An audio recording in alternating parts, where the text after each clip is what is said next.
You want hell? They're number 1, number 2, number 3, number 4.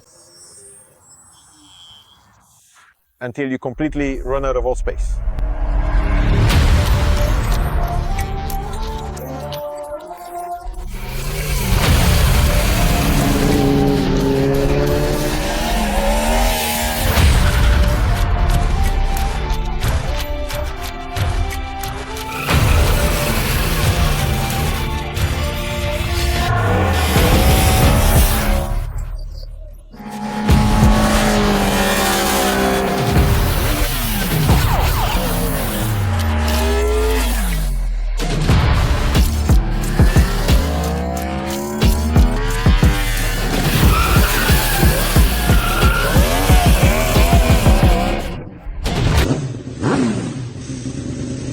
Hi, it's me, Andrzej.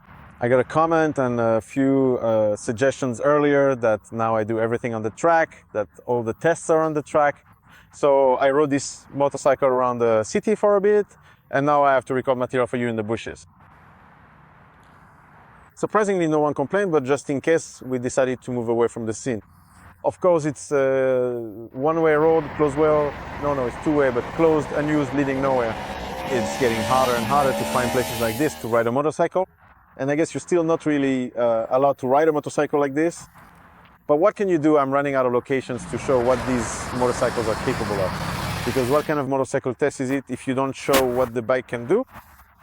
And problems arise when we have this type of motorcycle, meaning a Japanese hyper-naked bike, the Yamaha MT-10.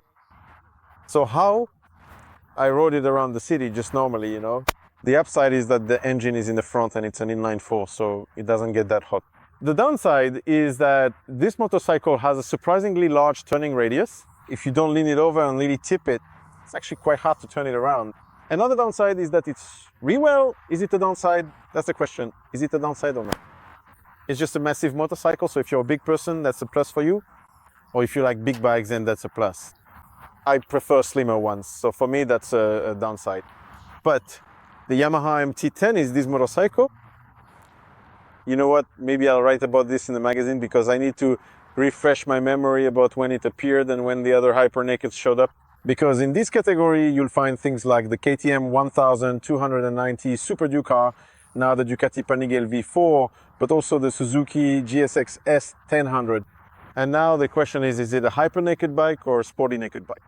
You know, it can really get confusing, but what I'm getting at is that if you're looking at powerful naked bikes, oh, and there's also the Aprilia RSV4, actually, not the RSV4, the Tuono V4, which is also a totally wild motorcycle. If you look at all these motorcycles, you think to yourself, damn, here we've got 208 horsepower, or it can even go up to 220 with an exhaust. Here we've got 160, which is enough.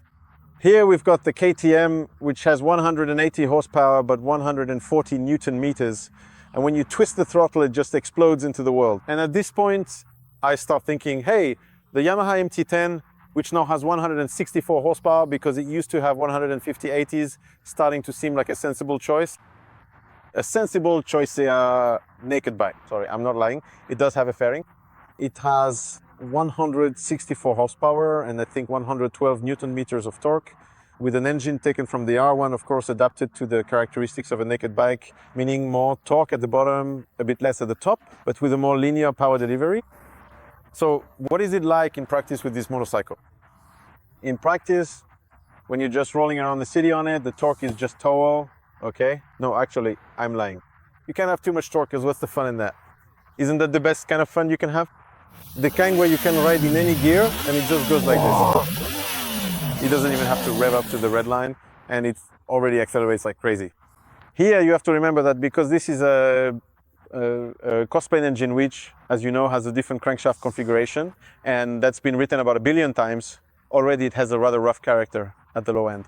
You know, it actually has a character more like V-type engines or those with fewer cylinders, and they run a bit differently, not like regular inline fours. So you have to remember that it also doesn't really like low revs, you know, like 1,500 RPM, like a Suzuki, where you can just go. Here, 2,000 or 3,000 RPM is really the minimum. And when it starts to growl a bit, instead of just chugging along, the acceleration at any rough city or road conditions is just instant, and it takes off right away. What happens when you give this motorcycle more throttle? Well, something wicked happens. The dark side of Japanese power, that's all. So the motorcycle isn't just powerful enough by today's standards, it's already too powerful for the way the law allows us to ride. But let's set the law aside and focus on the throttle response. It's wildly savage. And it's this kind of mix, you know, of that smoothness of an inline four and the fury of a V engine. And it's really the perfect mix, the perfect compromise, because the motorcycle is predictable, but at the same time, it's very, very aggressive and extremely, extremely responsive. And now, the first of many consumer tips, with this motorcycle, Power Mode 1, that is the first mode gives you the most power, because Mode 2 is a bit tamer, 3 is even more subdued, and 4 is the most subdued of all. I'll get to that in a moment, actually, because it's important. Actually, in this first mode, the most powerful one is not the best to ride. For riding on the rear wheel, I found the third level to be the best. It was the most predictable. I mean, okay, if I wanted to ride on the wheel more slowly, then level 3 worked best for me. It was easiest to get tangled up over the bike, but the best, most optimal was in second gear. Because if you want hell, then whoa! First gear, whoa, boom. Second gear, whoa, boom. Third gear, whoa, boom. Fourth gear, whoa! And until you run out of space. If you want it gentler, easier, then set it to third gear. First gear is just wildness. So whoa, whoa, whoa. Actually, in first gear, I tried accelerating from a standstill to also test the electronics on this motorcycle. So first I turned everything off, that is traction control, anti-wheelie. I turned everything off, set it to the most powerful mode, and tried accelerating from the lights. I mean, from the lights, just from a standstill, like you would start off at a traffic light. And listen, if you're not experienced, if you're not really someone who's used to powerful machines and you don't know how to use the rear brake, it's going to be hard for you to win against anything from the lights, because this motorcycle just pops a wheelie right away. Oh yeah, first gear bump, second gear bump, third gear snap. It ends up that to get the fastest time, you have to ride with the front wheel up a bit the whole time, throttle wide open and just bang through the gears, bam, bam, bam, bam, and that's when it really accelerates. And what's good about it? What's a big change when it comes to the development of this motorcycle? It's the electronics. And in a moment, I'll talk about bad electronics, but the electronics here aren't bad at all, because I'm talking about wheelie control, which, unlike in Japanese motorcycles back in the day, where the electronics would cut in so much that you could just, hit yourself with something here, back then when the electronics would cut in, I would just rev it up and dump the clutch. That was kind of a mistake. You don't need to dump the clutch here because traction control can kick in, and then it really does so abruptly since the motorcycle thinks it's about to suddenly shoot out from under you. I'm trying to speak quickly because Łukasz told me to keep it under 16 minutes.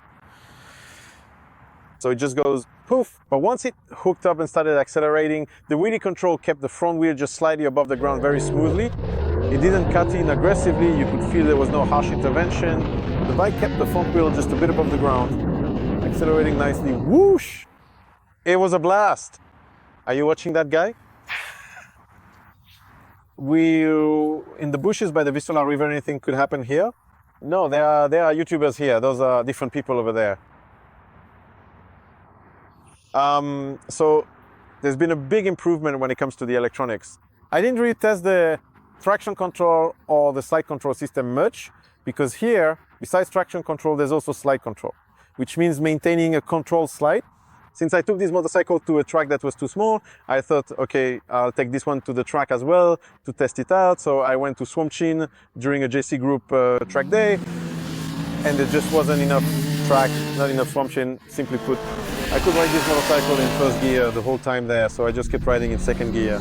And the corners were too small, too short, and there was nowhere to really open up the throttle so that the bike, could get that grip the way it should on a track that is at higher speeds and higher RPMs. The electronics simply can't function properly at such low RPMs and at such low speeds.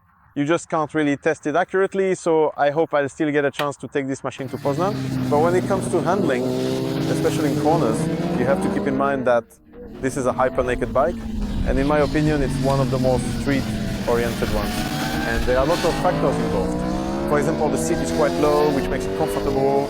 It's also pretty hefty here, which adds to the comfort. It offers pretty decent wind protection when you're riding in on the highway, but besides that, the center of gravity is quite low. so it transitions easily in the initial phase. However, when you get into those maximum lean angles, that's just not its natural environment. This isn't a motorcycle meant for, I don't know, going out and competing with sport bikes on the track. I mean, you know, it all depends on the difference in rider skills, but this isn't a bike designed for just doing time attacks on a big track, you know, and humiliating all the other bikes in drag races. No, that's not it. This is a hyper naked bike that's an absolute rascal, and a hyper naked bike that's actually suitable for touring, which is very important. And that's something my esteemed gimbal holder here, a very strong man whose hands don't even shake, but whose calf itches, has experienced firsthand. I said, all right, go ahead, take this motorcycle out for a trip. And he really did say, oh, taking a trip on a bike like this.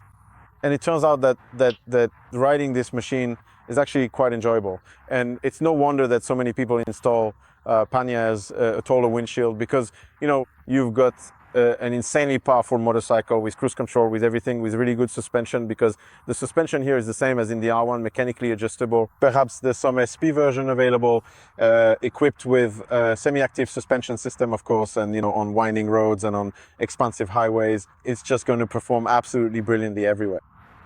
What I don't like, what I'm not fond of in this motorcycle are the brakes, and it's not that they're weak, because they're not weak. In fact, today we even did some braking tests. The ABS works well, the brakes are strong, but to me they feel kind of spongy, mushy, just bland. I miss that sharp click click and that instant bite. This is done on purpose, because I've talked to the Japanese engineers about it many times, and they say they specifically use this kind of brake pads so that even less experienced riders can precisely modulate their braking. Seriously? A less experienced rider buys themselves a Yamaha MT-10. I mean, they can do it, but if they buy one, they should be prepared for the fact that it has sharp brakes, simply put, and it has ABS, so these soft pads are just what they are. I wonder what would happen if I changed the brake pads, but you know what? Even when I successfully managed to execute a stoppie, I will thoroughly explain precisely how to achieve this in just a moment. It simply didn't quite work out for me. It was rather, you know, quite underwhelming, very much a meh experience, simply put, and it lacked the desired impact. Just know the brakes are effective, but I feel like they could be much more precise. And another consumer tip, how to turn off the ABS, because of course in Japan you can't turn off the ABS since it's a safety feature, so you can't disable it from the menu, and you can't turn off the ABS on the rear wheel, which makes no sense at all, because if you want to have a bit of fun sliding around, and this bike actually slides quite well, since it has a slipper clutch, like pretty much everything nowadays, you can't turn it off. If you pull the fuse, everything gets messed up. With this electronics, you definitely can't just turn it off by simply pulling the fuse. So you have to ride on the rear wheel or keep going for a long time until the front wheel stops. Or if you're riding on the rear wheel, you need to actually know how to control it so you can manage it and press the front brake. The front wheel stops, the system gets confused, you land, the ABS is turned off, and then just don't turn off the ignition key, just switch it off and on, and you'll have the ABS turned off the whole time. I mean, at that point, you'll have to turn the key on, but if you're at a spot like an airfield, an abandoned runway where you want to mess around a bit. So that's my next brilliant consumer tip. I really like this thing because I'll probably write more about the actual changes in the motorcycle in the magazine, but the sound of this bike, the sound is just brilliant. It just roars like crazy, but it's not excessively loud. And I found out that these are mainly the sounds of the airbox, and these grills here are designed so that the sound from the airbox reaches us to make it cool. Brilliant. I mean, this motorcycle still isn't quiet. Let's be honest, when you rev it up, it roars like crazy, but you no longer have to make those, you know, holes here and there, like, hey, look how loud I am, just so you can hear how loud you are. Just lean in a bit or simply ride, and here you'll get this really cool, pleasant, throaty sound of the airbox sucking in air. And it's awesome because the quickshifter works great both up and down, and now it's standard equipment. Another thing which I just read on the manufacturer's website, because maybe I should really just talk about the emotions and all the technical details you can read on the manufacturer's site or in a magazine, since in the magazine you'll get second and third thoughts about this machine, and it'll definitely come out a bit more coherent there than when I'm just talking. The socket is for regular lighters, not some weird kind that requires adapters. You just buy a lighter at a gas station, plug it in, and charge it. The gauges are Japanese. At a time when all the non-Japanese manufacturers are making menus where you go in and everything is described how to change the traction control to a lower setting, what happens when you do it, what it looks like with pictures and explanations here, that's not the case. It's like MS-DOS. and you just go, you know. It's a good thing you don't have to type it in at all. You know how it used to be. C:// traction control. You go into traction control, set something to 1, but that's pretty much what it looks like. Kind of like, damn, an Atari, right? Maybe that has a certain vibe for someone. If you're a manga fan or a programmer and you think, that's kind of cool, but it's also something that makes this motorcycle lag a bit behind when it comes to nerdy technologies, because you also can't connect your phone here, which honestly doesn't bother me at all, because why would you even want to connect your phone to a motorcycle? It's better to just mute it, but that's just how it is. Not only with this one, but with all Japanese motorcycles, because they simply have their own philosophy about it. Overall, the motorcycle is wild, a real firecracker. You know, in my opinion, it's nicely balanced because it's wild, but not too wild, or you can set it up so it's not too wild. You can set all of them up like that, but the point is that this one, it encourages you, but it doesn't force you, because there are some motorcycles that when I get on them, I just can't ride them calmly, but with this one I kind of can, and at the same time it's powerful enough and above all comfortable. And I know that with this motorcycle you can really just get on and ride and cover as many kilometers as you want. So it's really a cool machine, balanced somewhere between the total European craziness and the classic naked bike we know, which used to have 120 horsepower and everything was great. So much, if you want to know more about something, write it in the comments, and I will write it in the newspaper. No bullshit. So much. Hi!